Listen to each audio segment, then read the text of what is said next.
point out that the sun shines down its power to all the world and makes the wind blow strong as it will. I wonder how gentle rains can fall upon the land, so lovely earth can stay lovely still.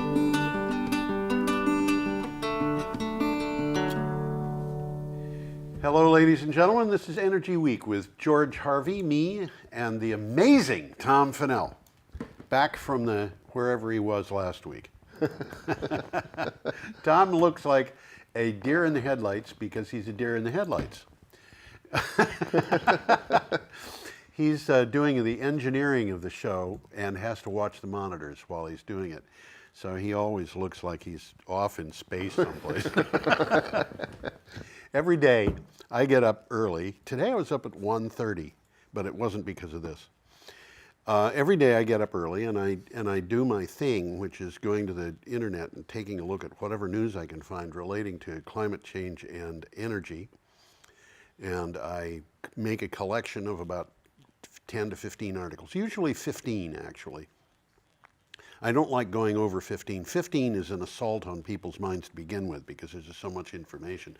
Well, but we usually do about 3 a day. we do about 3, Yeah. but I find about okay, 15 for your the daily blog. thing. And what I'm doing is just, bingo. we're just doing 20% of stuff that goes to the blog.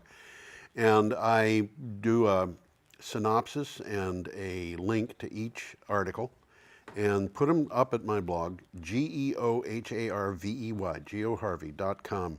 You can go there and look at the articles that we talk about. If you go to the blog and you click on a calendar date, you can find the 10 to 15 articles that appear on that date, and that we'll try to keep you. Yeah, some of them are well worth reading. Absolutely, and some of the stuff. One of the articles this week, and I'll bet you can't guess which one it is, but you might. Is I think potentially one of the most important I've seen this year. I can believe it. If I scroll through them, I'd probably figure out what it was. You might. Well, I'll move along. Anyhow. Okay. Let's get anyway, going. we're going to start on the 1st of November. We're recording this on the 8th, and we always start a week earlier because we're covering a week's news. That makes sense, doesn't it? Once in a while, something we do makes sense. Okay, this is scrolling. Okay. We got a picture coming up. We do We're indeed. Start right off with a picture. And this article comes from Clean Technica, so let's get straight into it.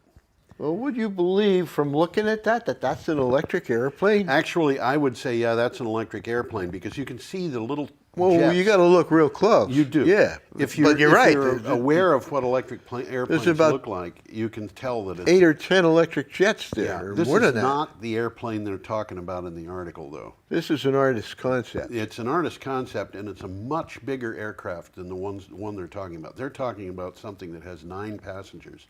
And my guess Short is, flights. Yeah, my guess is that this thing is an artist's concept of something that might carry as many as 100 passengers.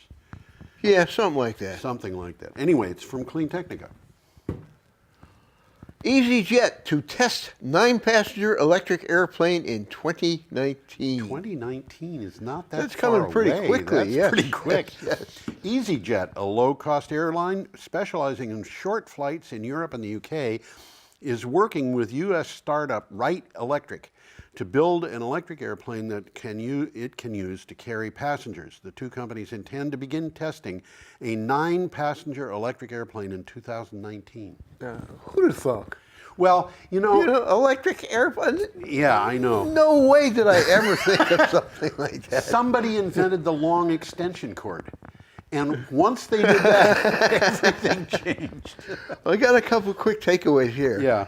Short-haul routes are the backbone of the industry, especially in Europe. Especially in Norway, where we've talked about that Yeah, before. yeah. This is... They come up, they come right down. An electric airplane will be 50% quieter. I'm surprised. I thought it'd be less than that. It costs 10% less to purchase and operate. 10% less to purchase and operate. Yeah, so you got an economic incentive there. Yeah. The key to its plan is to mount the batteries for the planes inside conventional aircraft shipping containers. Brilliant. So they can be easily snapped in and out, and you don't have to wait for the plane to recharge. How about that? Isn't that beautiful? Yeah. Well, there you go. Now you know as much as we do. Okay. Okay, we got another one coming up. Coming Yes. back Also closer from to Clean home. Technica. This one is Climate Home. Climate Home? Oh, I'm sorry. I saw Okay. CL and it went to Clean Technica in my mind. Climate Okay. Home. Gas companies face Californian wipeout, says Standard & Poor's and Moody's. Rating agencies say California gas companies face credit downgrades after the state pledged to get all its power from renewable resources by 2045. Though there is no immediate threat to most gas generators, on the long term, the stability of the industry is questionable. Well, this is inevitable. Yeah, but you know, it kind of shows you how the market unfolds. In fact, it kind of decomposes. The gas companies are under pressure because of state regulations. And so what's the first thing that happens? Well, their interest rates go up. Duh. But you know, Yeah. we're back to that thing where people say, why is it? And of course, if you think about it, it makes perfect sense. But why is it that if you need money, they're going to charge you more for it? Okay, well, that's what it is. And the fact of the matter is, the gas companies in California are facing an existential problem. I think so. They have to switch their business plan or go out of business. Absolutely. So, and it's and not just in California. not just in California. This is the industry. This is the whole It's going to industry. take a little bit of while, but Another- in 2 generations, people are going to look upon buying fossil fuel as ancient history. Not just ancient history, but incredibly stupid. Yeah. But you know, that one of the things that people should remember is that when you're thinking about business, if you take a company that's making $1 billion a year and you cut its revenues by $100 million a year, you've only cut 10% of its revenues. But you might cut more than 100% of its profits. Okay. Which means that the They're damage losing doesn't, money. yeah, the damage doesn't have to be very deep before things get really bad. Yeah. And Yep. so these gas companies, you know, they can't just wind down. They're going to have to face the fact that they're going to wind down for a while and then they're going to crash. Well, they say it here. It's getting more difficult to refinance because they are facing increasing renewables penetration. Yeah. Which, it's inevitable. It's inevitable, Okay. especially because the renewable energy is cheaper. Well, yeah. Fossil fuel generators risk becoming stranded assets. Most new energy infrastructure has a lifetime of 40 or 50 years. Right. Okay, so if they're in existence now, they're probably 20, 30 years old already. They're not going to replace them. They're going to have to replace their infrastructure with something else. Now, With they've something got, else. They've got the options to replace that infrastructure with renewable energy and still use, for example, some of the same pipelines. Because what we're looking at now is renewable natural gas and hydrogen. Yep. So And that the can go into the pipeline. Hydrogen can go in a pipeline. yeah. Absolutely. You can't store hydrogen, but Not you all can that well. transport it. You can store it, not all that well. Not well. As a liquid, No, you're not going to put it as a liquid in well, anything. it's going to keep. It's It's going got to a cost you boiling money point to that's keep it pretty cold. low. But as a, you know, in a natural gas pipeline, it's just going through as gas. You're going to have leaks from hydrogen that will leak more than you would with natural gas. But the It'll be all right in pipeline. You just can't put Yeah. it in a bottle. yeah, it's, well, you'll have a little bit more leak, but leaking hydrogen is very different from leaking methane. Oh yeah. Oh yeah. Hydrogen's not a greenhouse gas. Not yet. So they say. Yeah, you never can tell. Chemistry may change. Well, moving along, we've got another picture coming up. We do indeed. Talk about, Where's the picture? it's up. Oh, I'm moving the wrong. You're moving the wrong way. I'm moving the wrong. Talk mouse. about stranded Put the wrong assets. mouse Here's in. a stranded asset for you. And when Tom gets that picture up, I want to point out how big this thing is. I was thinking that same damn thing. That is huge. That thing is huge. Look at That's about 5 stories taller or bigger. Oh, I bet it's 20. You think it's 20? Yeah. Wow. Look at the trees in the foreground. This thing towers over those trees. It towers over them. I've seen big drag lines, but I've never seen anything that big. Yeah, this thing is, it's hard to imagine how big that thing is. But, you know, I could be wrong. Maybe it's No, looking at stories the tall. picture in its overall perspective, those things are very Those things large. are very big. I can't see any stairs on this or ladders on it. I don't see any walkways on it, and I think that it's hard to imagine how big it is. Anyway, this is from The Guardian. So what do you got for a title? Coal report says Australian exports have peaked and are in terminal long-term decline. About time they realized that. Yeah, it is. Australian coal exports have entered a terminal decline, long-term decline, says a report from the Institute of Energy Economics and Financial Analysis. It says high prices have pushed global energy markets toward cheaper and cleaner alternatives. Now, I want to point out here, the Institute for Energy Economics and Financial Analysis is not a renewable energy organization. This is not some organization that is tooting the horn of somebody. They don't have that an supports. agenda. They don't have, or the people who founded this thing hoped that they wouldn't have an agenda. And what they're telling Australia is, you got to be prepared for the fact that the coal industry is going out of business. Yeah. And if you watch this show, you know that. Well, but I mean, we've seen prime ministers of Australia, Tony Abbott being the one who comes to mind most clearly. Tony Abbott was the one who was saying, we've got all this coal. We want to be the world's supplier of coal. And he Well, it plays good in Peoria. Well, the thing that he wanted to avoid was the stranded assets. The thing that he didn't understand is that as the demand for coal goes down in China, in India, in Indonesia, in other places, those assets are going to be playing against local assets in China, India. Well, Indonesia. yeah.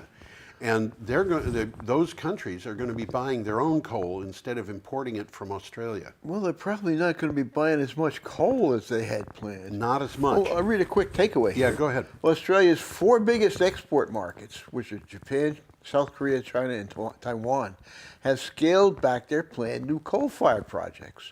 There Duh. you go. Yeah. And actively closed power plants. Imported thermal coal is now entirely uncompetitive. Entirely uncompetitive is a very interesting term. And new markets such as India and Vietnam are pursuing cheaper, more sustainable renewable energy options, which you know if you listen to this show. Yes. Particularly in India. Yes, absolutely. Renewables are now about half the cost of imported coal. Yeah. That's in places like India. Yes. Okay. Half the cost. You've got a big reason. Not much of a problem to decide. You know, if you think about it also, anybody who wants to finance a new coal plant is going to say, how am I going to get my money out of this? How long is it going to take to get the payoff? We talked about that too. Absolutely. And it's going to take years to do that. And every year that goes by, the cost of coal, burning coal, is not going to go down. But we're still on a steep learning curve for renewable power and batteries. And the cost of those is going to go down. They're going down rapidly. They've been There you going go. down for a while. They're going to go down further. Right. And that is very predictable. It's following very well-known market trajectories. Okay, we are up Look to at another picture coming up. Friday, November 2nd, and we have an item here from Inside Climate News. And there is a picture of flooding in Iowa. Yeah, that is not a swamp. And That is a how did farmer's field. How did Inside Farm Country News come up here? Inside Climate News. I must have pushed the wrong damn thing because it instead of a picture coming up, I got the article. Oh, okay. In Iowa farm country, these candidates are taking on climate deniers. Now, this was just before the election. This was just before the election. This election will test how long Iowa is willing to tolerate elected leaders who deny one of the greatest risks to the farming industry. Quote, one thing about climate change, farmers care about that, end quote, a political science professor at the University of Iowa said. Okay, Tom, there are 4 congressional districts in Iowa, And you Okay. know, Iowa is traditionally, at least recently, pretty much a Republican state. Pretty red. Okay. How many Republicans were elected this? Well, you're going to tell us. I am indeed. One. One, huh? One. Three of the others are all three of the others are Democrats. That's interesting. Now, what's happening here is that things are changing, and of course, the Republicans had an increase in the number of senators, and that's something that I think may have happened because there was a lot of money spent on those campaigns. Because the people who were spending money on these campaigns, and they spent hundreds of millions of dollars, wanted to make certain that they were controlling the Senate so they could control who went into the Supreme Court. Yeah. So, Well, this is an interesting article. It's very long. yeah. Very long. The election will test how long Iowa is willing to tolerate elected leaders who deny one of the greatest risks to the farming industry. Well, apparently they didn't tolerate him very well. No, they didn't. And, you know, they notice when things happen like that picture. You could I'll get the throw picture it back up again. Yep. That, you know, if you have a farm field that looks like that, you know that your crop is not That's going to not be a very river. valuable. That's not a river. No, that's not a river. That's a farm field. That's a Yeah. cornfield. And you know, that just destroys the crop. So then what do? Well, you wait until next year is what you do. Or maybe you plant something that, I know what you do. Obviously, you plant water chestnuts. I like water chestnuts. Yeah. Okay, should we go on? Yeah, we should go on. Our next item comes from the Environmental Defense Fund. Well, this is also very appropriate considering that we just passed Election Day. Yeah, These red and blue states are tackling climate change since Trump won't. now here what they're talking about, of course, is that the states themselves are addressing climate change because the federal government won't do it. If you have been focused on reports of climate disaster or on the Trump administration's relentless attacks on environmental safeguards and climate science, you are likely to worry that we are not making progress at all. But you should look closer. And this is about various states that have their own ideas about Well, we that's should be exactly doing. what it's about. In Colorado, they have a new governor coming up. And that new governor has said he wants that state to be 100% renewable for its energy by 2040, which means that he wants the goal in Colorado to be 5 years ahead of the goals of California and Hawaii. Playing a game, huh? Oh, you know, I mean, this is something that there were a lot of renewable energy, climate, and whatever referendums that were defeated. Yeah. There's a lot of money that went into defeating them. But We're going to talk about one of them, I yes, think. we Yeah. probably will talk about one of them. Okay, should we go on? Or Yeah, we got another picture coming up Okay, here. this is from Renew Economy, and we have wind turbines. Snowy Hydro smashes price benchmarks for fair dinkum wind and solar. Fair dinkum. That's a term that Australians use to mean really cool. Yeah, Fair dinkum, if something... it signifies approval. Yes, it does. Australian federal government-owned utility Snowy Hydro announced stunning new prices for firm, that is in quotes, which means dispatchable, wind and solar power after rewarding contracts to 8 wind and solar projects. The result is that power costing below current wholesale prices. Now, this is a really interesting development. First of all, the Well, you can pay for your firmness. yes, There's you a can. price. Yes. Yeah. I think it was the Prime Minister of Australia. I can't even remember the guy's name, but he's a new Prime Minister. Was talking about coal being fair dinkum power. Okay. Okay, and an Australian billionaire whose name I also don't remember. I'm sorry about that. Said Nobody's okay, recognized it anyhow. yeah, I know what fair dinkum is, and it's wind and solar. So but the thing that's really interesting about this particular development is that the previous Prime Minister had said that he wanted not to develop batteries and wind and solar. He wanted to develop Snowy Hydro. He wanted he wanted In pumped Australia? storage, pumped storage Yeah. at Snowy Hydro. Why? Because pumped storage is good backup for coal. Okay. And Okay. nuclear. Yeah, it is. Yep. Yep. Not yep, that they yep. have nuclear in Australia, but also for natural gas. The coal, natural gas, and nuclear all need backup, just like Well, they're not renewables. dispatchable. They're running all the time. They're running all the time. They put So that they got power on the surplus grid. power certain hours of the day. If you can save that power, you're ahead. It's the old Makes thing we've sense. talked about many times about Vermont Yankee and Northfield Yeah. Mountain, where Vermont Yankee produced too much power in the middle of the night, so it was used to pump water up a hill at Northfield Mountain. During the daytime, the water is run down, and this is what they were talking. It's about Snowy Hydro. The water comes down. It's regular hydropower. It produces electricity when the demand is high. Vermont Yankee, originally the capacity was 520 megawatts. Northfield Mountain, the pumped storage that backed it up, was 1,040, just twice as big. Now, what he wanted to do, that is to say the previous prime minister, he wanted to have Snowy Hydro develop pumped storage instead of putting the money into solar and hydro. But Snowy Hydro is instead of wind and solar and batteries. But Snowy Hydro, the management of Snowy Hydro wants to turn a profit. So what do How they do? strange. Yeah. What do they do? Oh, it's state-owned. What do? They contracted with the cheapest sources of electricity. And what were those? Renewables. Solar and wind. So it blew up in their face. And this is just, These are some pretty big projects they're talking about. they're big. They're located all across New South Wales and Victoria, Yeah. which is kind of the equivalent of Virginia all the way through Florida in the U.S. It's the eastern all the way East over Coast. all the way over to the Mississippi. An interesting thing from the article, one of these projects is in New England.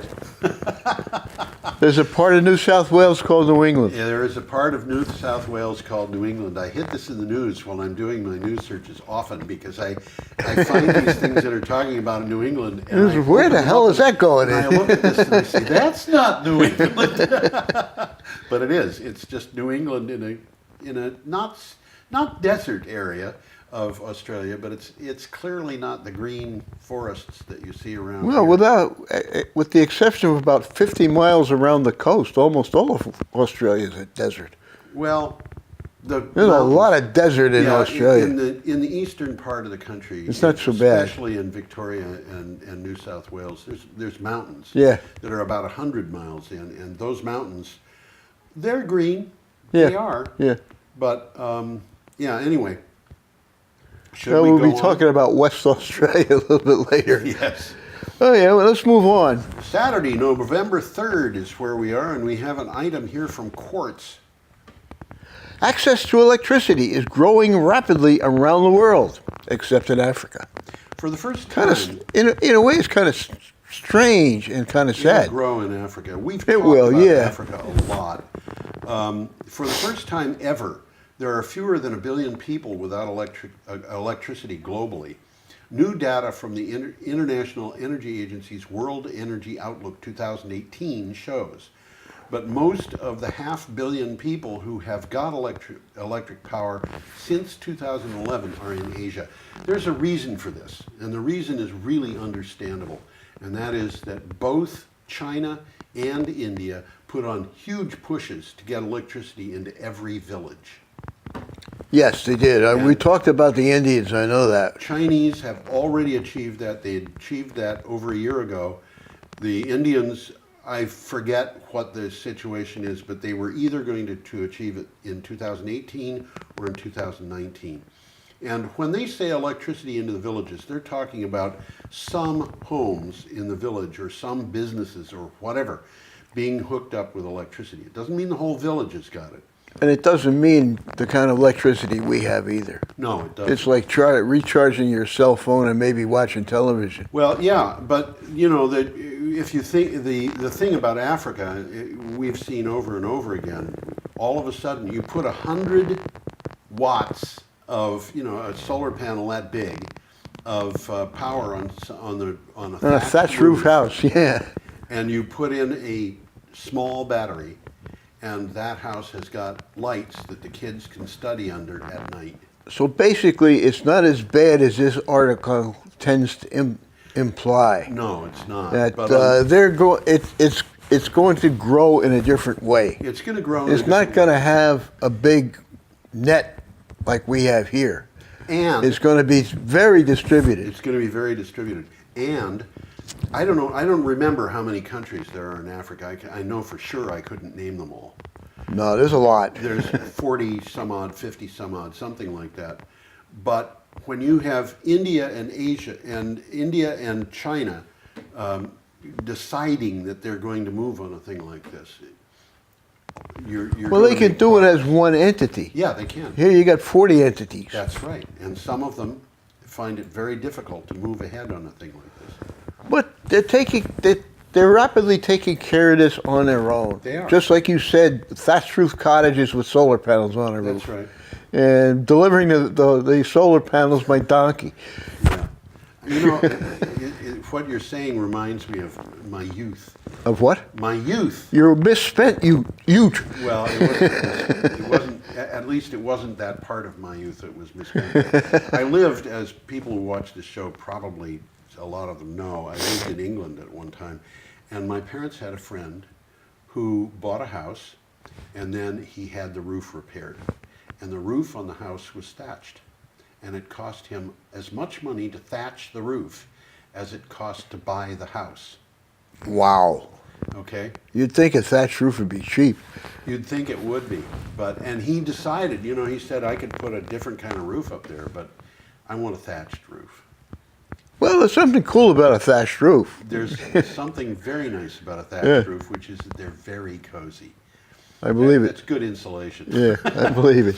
Okay, should we go on? Yeah, we're going to start off with another picture. We have an item here from Wind Power Engineering, and we are still on Saturday, November 3rd. Yeah, we are. Yep. Of Avangrid plans 2 gigawatts of something's missing here, including offshore wind and thousands of jobs. Okay, they're talking about 2 gigawatts of wind power, including offshore wind, and thousands. 2 gigawatts of power, Yeah. including offshore wind and thousands of jobs. Yeah. Avangrid CEO James P. Torgerson, speaking at a conference, said his company has plans to inject a combined 2 gigawatts of renewable energy into the New England power grid. That's the one here. That's the one we're in right now. Create thousands of jobs. Much of the new capacity would be offshore wind power. Actually, I think the majority of it is going to be offshore wind power. I think it is too. Yep. Yeah, and that is that could be Rhode Island and Massachusetts primarily, but there's other places. Connecticut is looking at. Well, they talked about 2 gigawatts, but that's not going to be all wind. That's No, it's not. 800 megawatts of wind off the coast of Vineyard, Yeah, and the New England Clean Energy Connect, which is bringing hydro down from Canada. yep. 1,200 megawatts. That's a lot. Okay, I was wrong. The majority Yeah. of this is Canadian renewable energy coming down in a. When you figure Canada, like 90% of the population lives within 100 miles of the U.S. Yes, And Canada's a big country. it's a big. And all of that north is basically undeveloped. Well, and in except Quebec, they've got lots of lakes. in Quebec, they're developing hydro like it's going out of style. Yeah, And they're trying to sell it they're trying to. sell and it. Well, succeeding. It's a way to make money. Well, there's a market for it. Okay. Our next item is from CNN. Supreme Court won't block children's climate change lawsuit. Now, we've talked about this We have before. indeed. And you know they've kind of gone back and forth on this.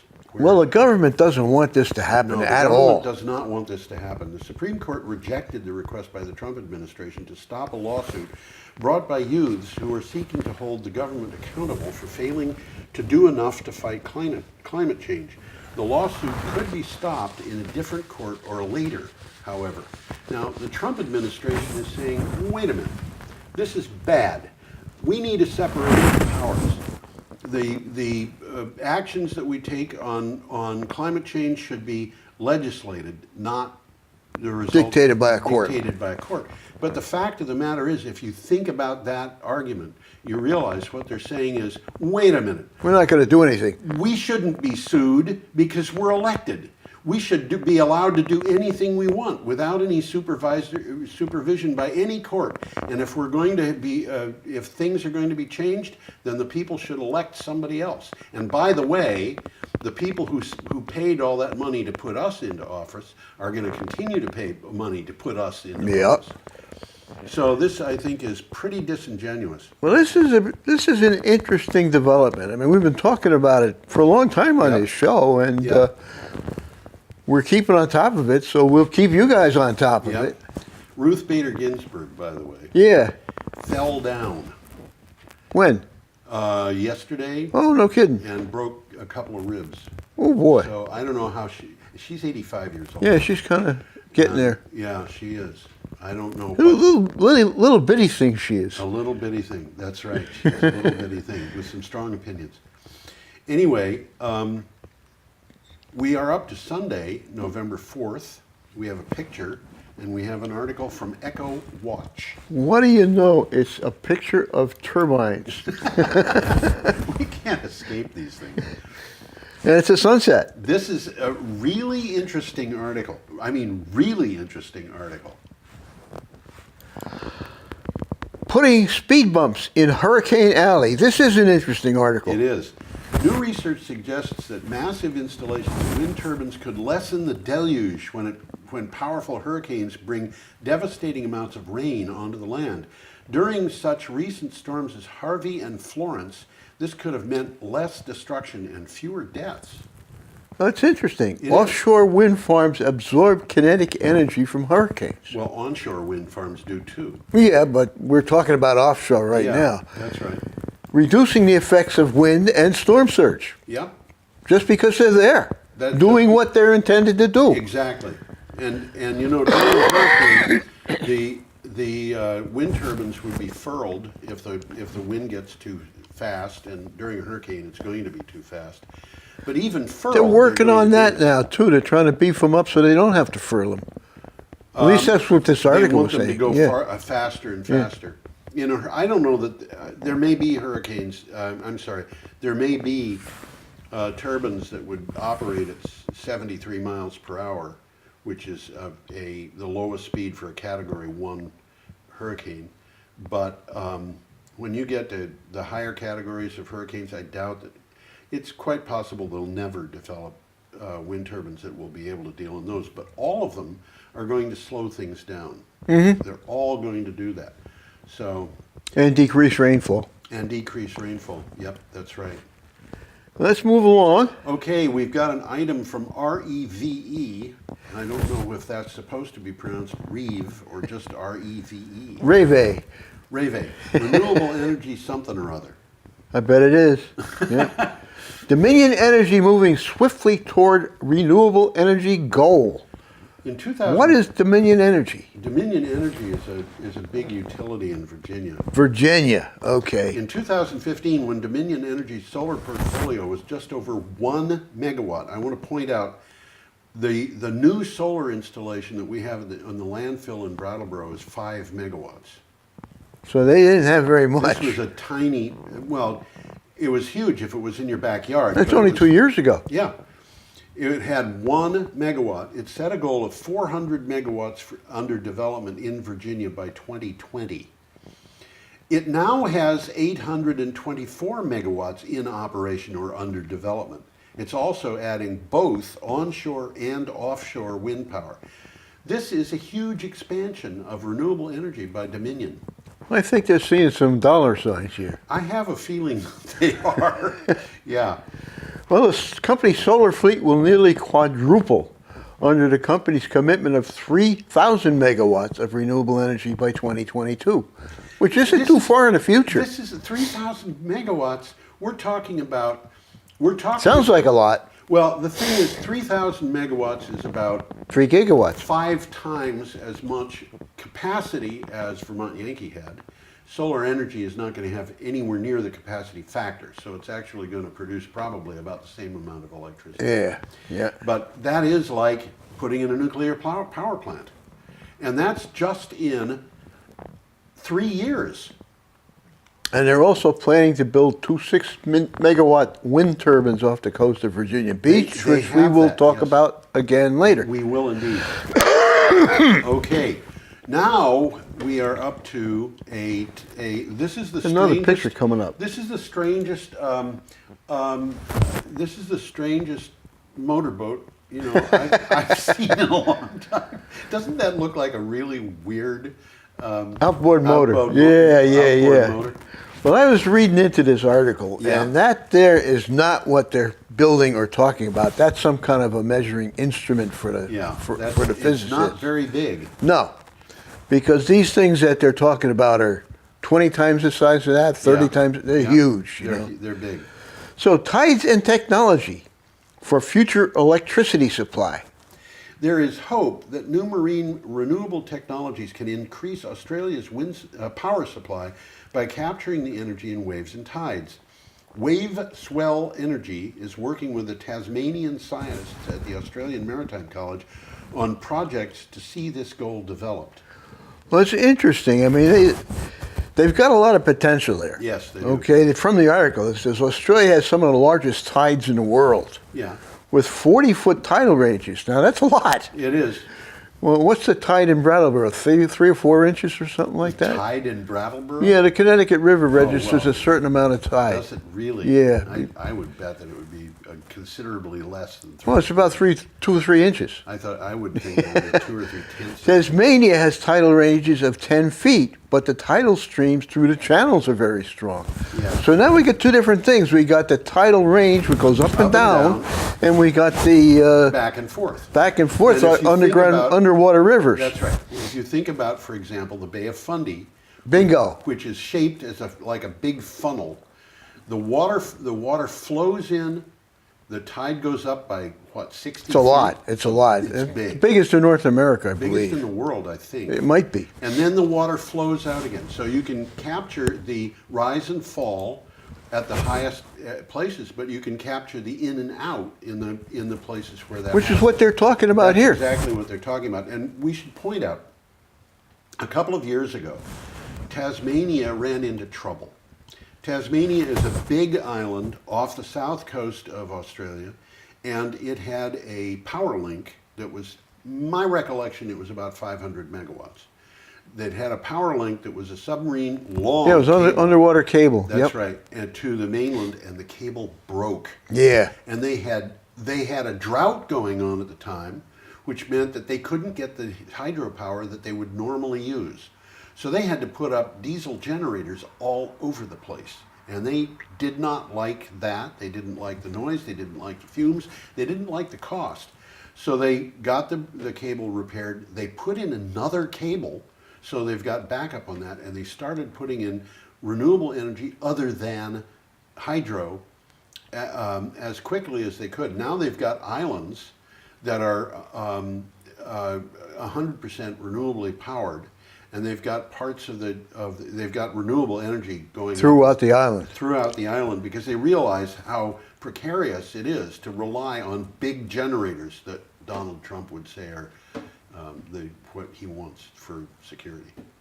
Well, there's a quick takeaway there. The advantages of waves over traditional renewables, Yep. such as wind and solar, is that the waves are more reliable and predictable. You know exactly what they're going to do. Yeah, You know yeah, and you can plan for it. And if you've got the in and out, you've got a period of maybe an hour, maybe 2 hours, maybe 3 hours when you've got not enough water movement to really get a lot of power from. But you still got the know water that's- going up and down. Yeah, you know that's going to happen. And if you back that up with batteries, you need the battery for a couple of hours in Yeah. the middle of the whole thing. You know exactly how much that's going to be. You know exactly how big your battery is going to be. And so everything is very predictable. And when people are in business, they like predictable. Well, they're working on these things. They're taking advantage of local conditions, and they will resolve. Okay, we're up to Monday, November 5th, and we've got an item here from Forbes. The power of purpose. Abundance is the new sustainability. And by the way, there's a picture of an abundant tree. Yes, there It is. Oh, And I would have you got to look it up just to see that Yeah, picture. I would have loved to put that in, but it was tilted the wrong way. It was long up and down, Yeah. and it would have been about that wide in the middle of the screen. One thinker preached more optimistic worldview is one thinker preaching a more optimistic worldview is Peter Diamandis, founder of the X Prize Foundation and Singularity University. Wow, what names!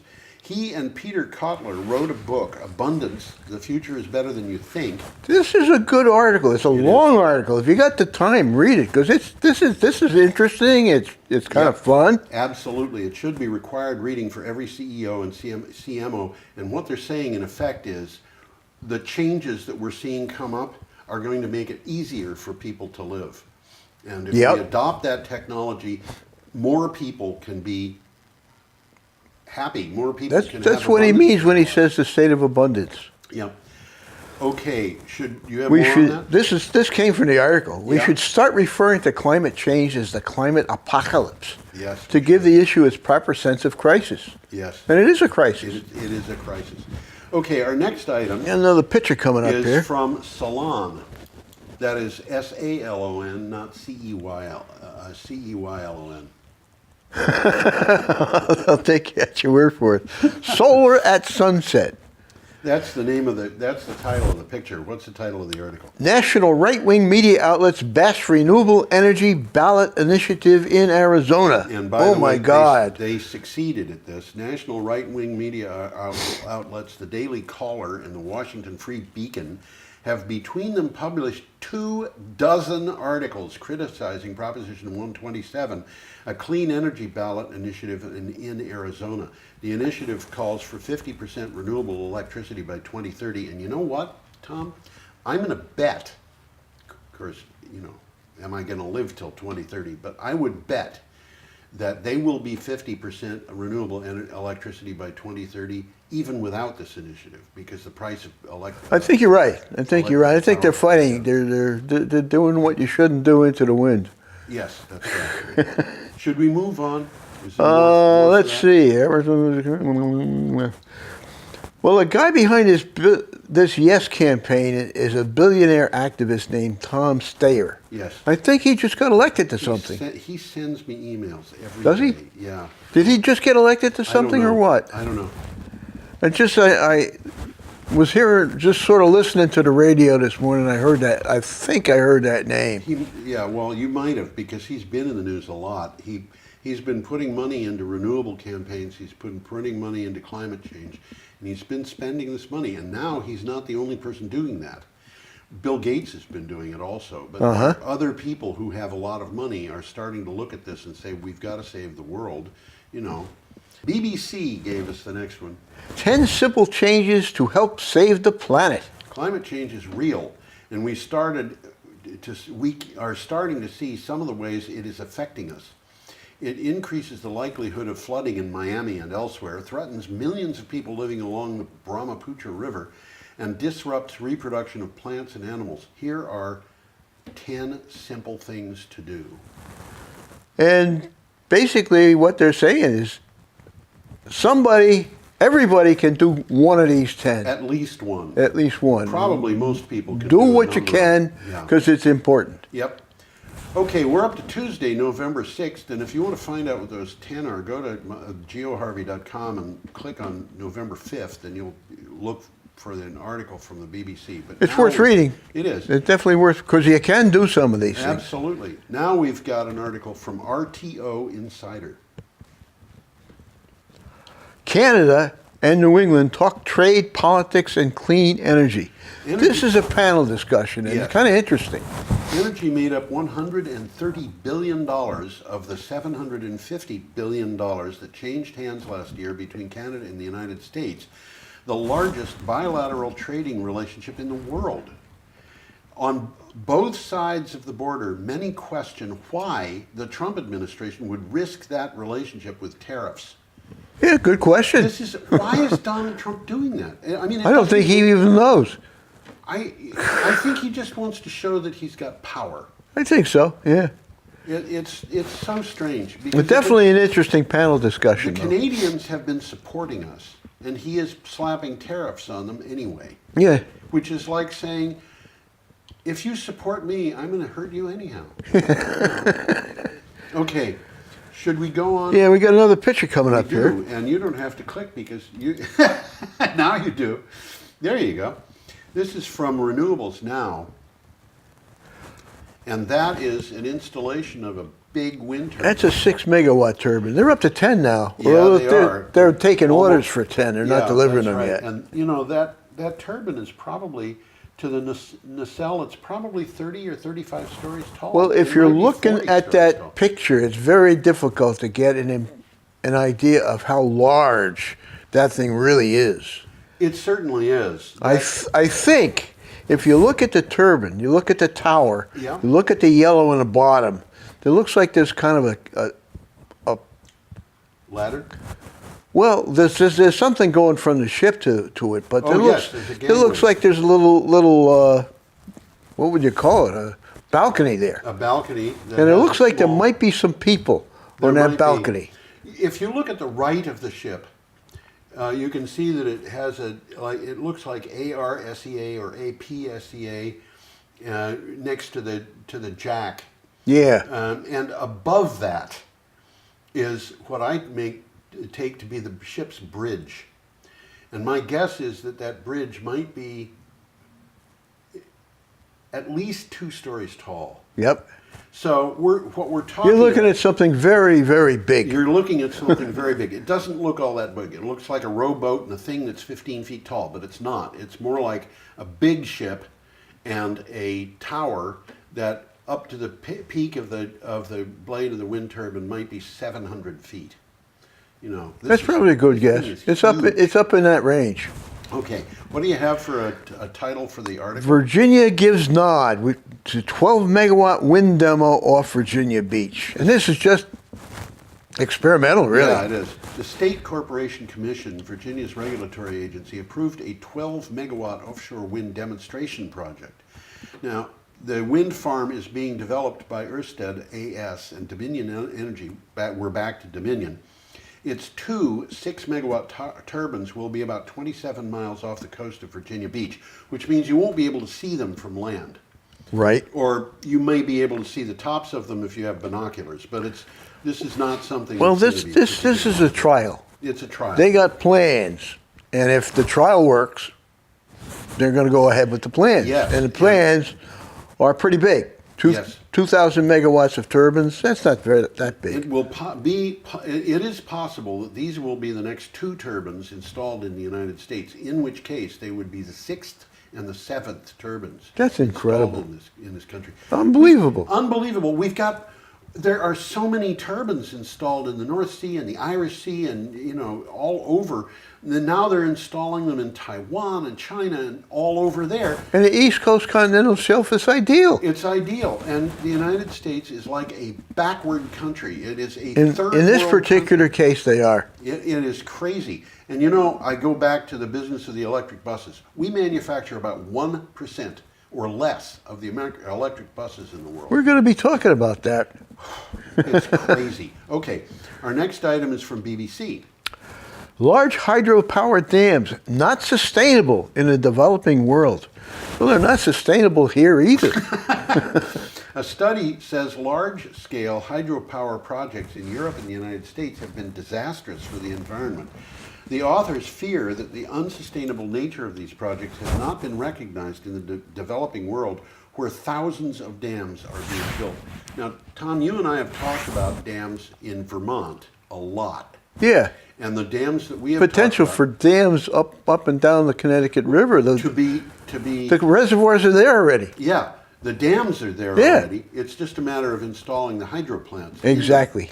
And those dams are not going to be taken down for the most part because they're needed For flood control. For flood control. Down in And- places like Hartford. Exactly. They belong to the Army Corps of Engineers. That's something that we're not going to change. They may have made the local environment more difficult for local animals and plants. But they're not that huge either. They're not. What they're talking about here is really, really large. Yeah, like Three Gorges, which is, I think, the largest generating plant in the world. Well, one of the images of this article is the Oroville Dam in California overflowing. Yeah. And isn't that the Oroville Dam that we show up here? Yes, it is. Yeah. But That's it's right. way down low in that picture. In one of the pictures that we have had, and as a matter of fact, in this little computer that I use for putting up illustrations, the Oroville Dam, I wonder if I could, I could probably break this, and you could put this up. If you can get it in that little box, I can get it up. There it is. There it is. This is what the computer has. That's the Oroville Dam. The reservoir behind the Oroville Dam a couple of years ago. And then all of a sudden they had a lot of cloud bursts and rain came down, and we don't have it. But the Oroville Dam... It was overflowing then. They had to evacuate 10,000 people. They had to evacuate because they thought the dam was going to break. All right, so I'm going to go back. I don't know how easy that's going to be, but Well, I'm just trying to make I'm things going better for to you. let everybody watch you doing what you're trying to do. Oh, you are? Okay, I don't even know where I am anymore. So what else is new? Yeah, well, there we go. Hey, by Joe. He's almost got it. Almost. Let's see. Ah, There we go. there we go. Oh, that's our next one coming up. Okay, should we go to that one? Well, I think, have we finished with this one here? Oroville No, we Dam. haven't even, we've just begun talking about it. Let's go back we one. talked about the thousands of dams being built in the third world. Well, hydropower is a source of 71% of renewable energy throughout the world. Yes, And it's played a major role in the development of many countries, yes, but only 6% of the U.S. yep. Governments were blindsided by the proposal of cheap electricity without taking into account the full environmental and social costs of these This installations. is what happens over and over again. People do things without taking in these external costs into consideration. Well, they talk about a couple of examples here. In the Congo, the Grand Inga project is expected to produce more than a third of the total electricity currently being generated in Africa. Oh my God. That's a lot. That's a lot. big. However, the main goal for this installation will be to provide electricity to industry. Yep, Over 90% of the energy is going to go to South America for mining. right. 1,500 miles to take it to South, and the people in Congo are not getting that power. Yeah, And the other one is talking about Brazil, and they're pumping it 2,500 miles from the area, and none of the energy is being used locally. yeah. Okay. So it's all about money. It's not about really getting electricity out. We got 3 items in 6 minutes, so We can gotta do it. move. Well, let's get the Wednesday, picture up November here. 6th is the next one. The picture's already there. Proterra Go ahead. and Daimler team up to manufacture electrical school buses. This is from... By the way, Daimler, of course, is Mercedes. Yep.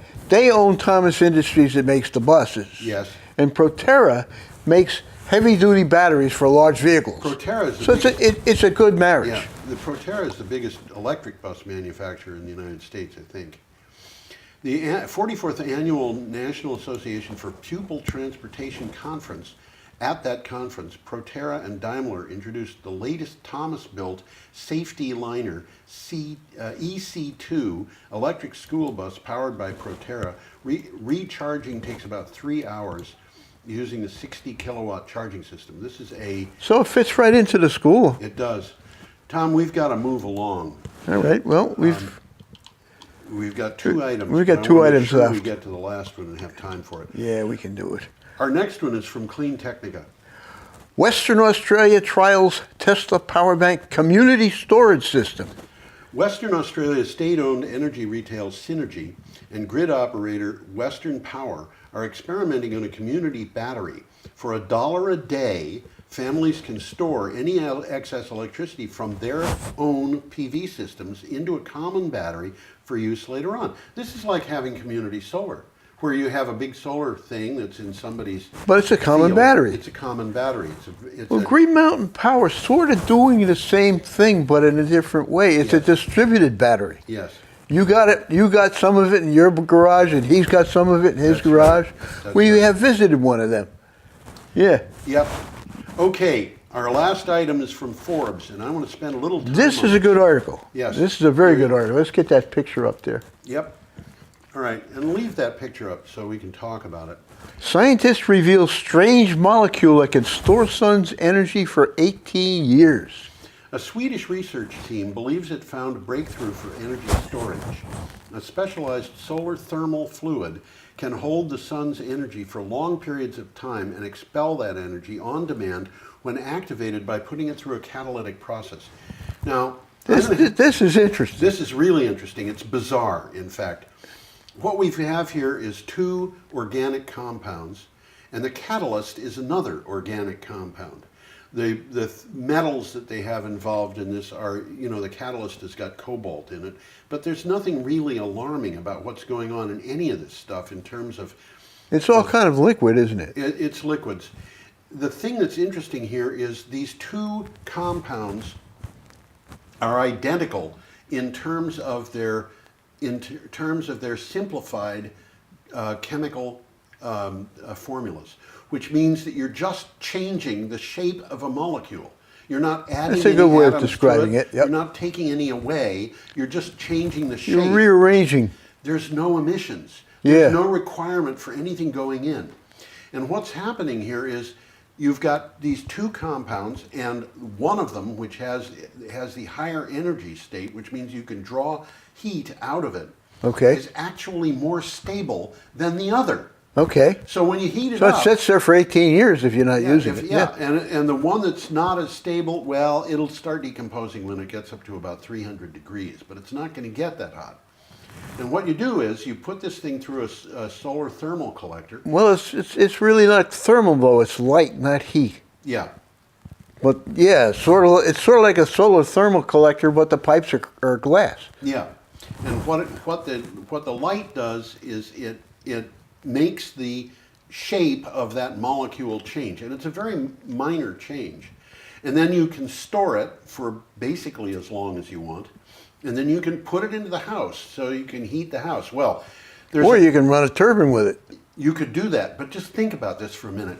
If you can heat a house with it, you can cool the inside of the refrigerator with it. Sure you can. Yeah. Now, people don't think about this very much, but the interesting thing is a propane-powered refrigerator. I had one once. Yeah, a lot of people who have RVs have these things, and I actually spent a couple of hours one day trying to figure out how that worked. And I followed it through, and I said, oh my gosh, whoever invented this has got to be one of the most brilliant people I've ever heard of. And it turns out that one of the people who had one of the most important patents on this was Albert Einstein. No kidding. Really. Yeah. But what happens is, if you've got heat, you can make cool, which means if you're doing this, you can use that heated liquid to heat your house in the winter, to cool your house in the summer, to run your air conditioning, to run your refrigerator all year. And one of the other things about this is you can store it, but you can ship it elsewhere. Mm-hmm. So you could have this thing done in a field 20 miles up the road and have a pipe to your house or a truck driving to your house.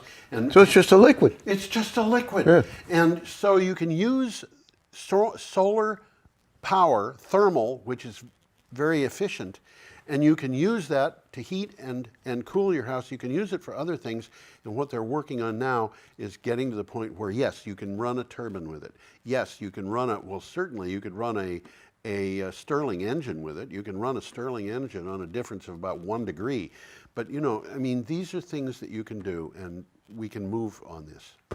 Now, why don't you put us up, because it's time to end the show. It's about time. Yeah, let's... Yes, it'll take a second here. There you go. Then we still got the same picture in the background. Why don't I do this? Have a perfectly lovely week. Come back next time. See you around.